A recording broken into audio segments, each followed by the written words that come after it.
The air felt heavy as we got closer.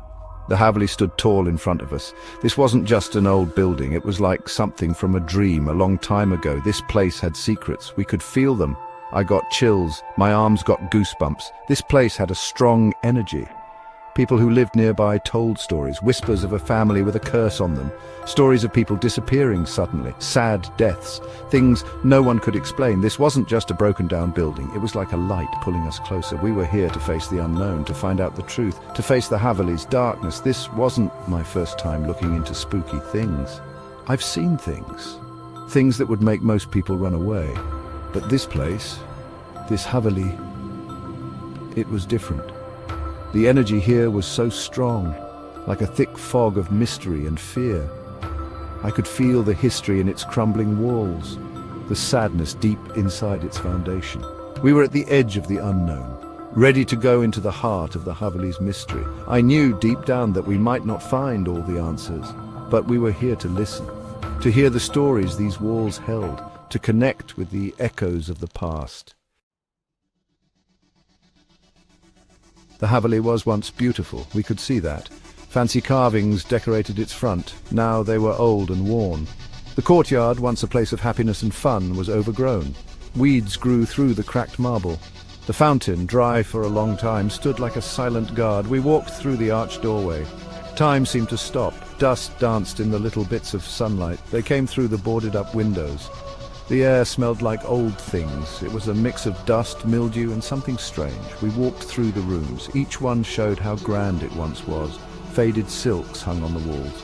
Paintings, once bright, were now hidden by time. We could almost hear the echoes of laughter, the soft music of a sitar, the whisper of silk on silk.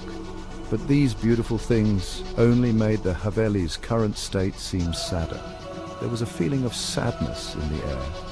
A feeling of loss for a time gone by. A story left unfinished. It was both beautiful and sad. The Haveli whispered to us, not with words, but with things left behind. Faded photographs lay on the dusty floor. They showed us quick looks at forgotten lives. A child's toy lay in a corner. It made us think of the children who once lived here. In the kitchen, a chipped teacup sat on a rusty stove. It made us think of a family together, sharing stories over warm cups of tea. A single shoe sat under a broken window seat. It was like the owner just disappeared, leaving only one thing behind. These weren't just things. They were pieces of a puzzle. Each one gave us a little look into the lives of the people who lived in the Haveli. We were like archaeologists, carefully uncovering the past, bit by bit. We wrote down everything, every photograph, every object. These were more than just clues. They were connections to the people who walked these halls before us. Their stories were part of the Haveli. We wanted to hear them. People who lived nearby didn't want to talk about the Haveli. Their silence said a lot. They told of a rich family. They lived in the Haveli for many years. Everyone loved them. The father, a man with lots of money and power, was said to be kind and generous. But something bad happened. The father's only son died mysteriously. The family, once full of life, hid themselves away. The Haveli, once the center of the community, became quiet. Rumors spread quickly. Some whispered of a curse. Others said the family was broken by sadness and madness. The truth seemed lost to time. One story stayed. The father's daughter, heartbroken after her brother's death, fell in love with a man her father didn't like. The lovers, not allowed to be together, were said to have run away in the night. No one knows what happened to them. Section 5, Hidden Secrets. The Haveli was full of old things. In the study we found a secret space behind a bookcase. Inside, a leather diary lay untouched. Its pages, old and fragile, held the father's writing. We read the diary carefully. It told of a man haunted by his son's death. He wrote about his growing fear and his belief that an enemy family was responsible. His words showed a man going crazy. In the daughter's old bedroom, we found a wooden chest under the floorboards. Inside, we found letters tied together with a faded ribbon. They were from her lover. The words, full of love and longing, told of their secret love and their plans to run away together. These things were like pieces of a puzzle. They gave us little looks into the lives of the people who lived in the Haveli, their hopes, their dreams, their fears. We were slowly putting together the story of what happened inside these walls. Section 6. The mystery of leaving. Why the Haveli was empty was still a mystery. The locals didn't have any real answers, only whispers and guesses. Some believed the family ran away, driven by sadness or fear. Others thought something worse happened to them. The diary hinted at the father's growing madness. His fear consumed him. Could his actions have hurt his family, or was there something else, something more evil happening? We looked everywhere in the Haveli. We searched for any signs of something bad, but the Haveli kept its secrets. We didn't find out what happened to the people who lived there. The mystery got bigger when we found a hidden tunnel leading from the Haveli's basement.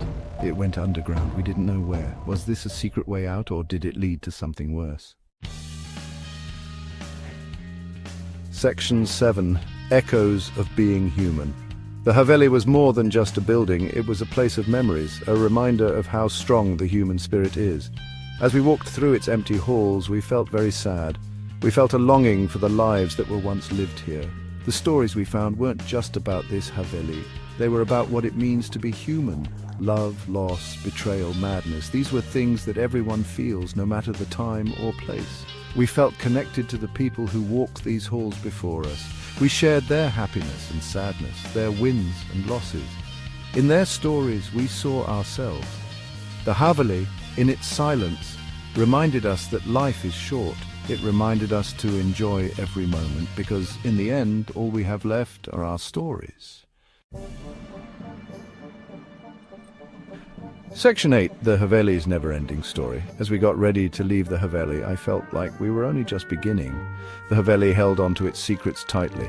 It gave us little looks into the past, but didn't tell us everything. We left with more questions than answers. But that was the magic of the Haveli. It was a place where you could imagine anything, where history and mystery mixed together. The Haveli's story didn't end when we left. It stood tall and silent, a reminder of time passing by. A reminder that the past is never really gone. It lives on in the stories we tell. What secrets are still hidden in the Haveli's walls? What stories could it tell if it could talk? We may never know the whole truth, but that's the beauty of a place like this. It makes us imagine, explore, and never stop looking for answers. The Haveli's story, like all good stories, is never really over. It lives on in the minds of those who dare to go inside.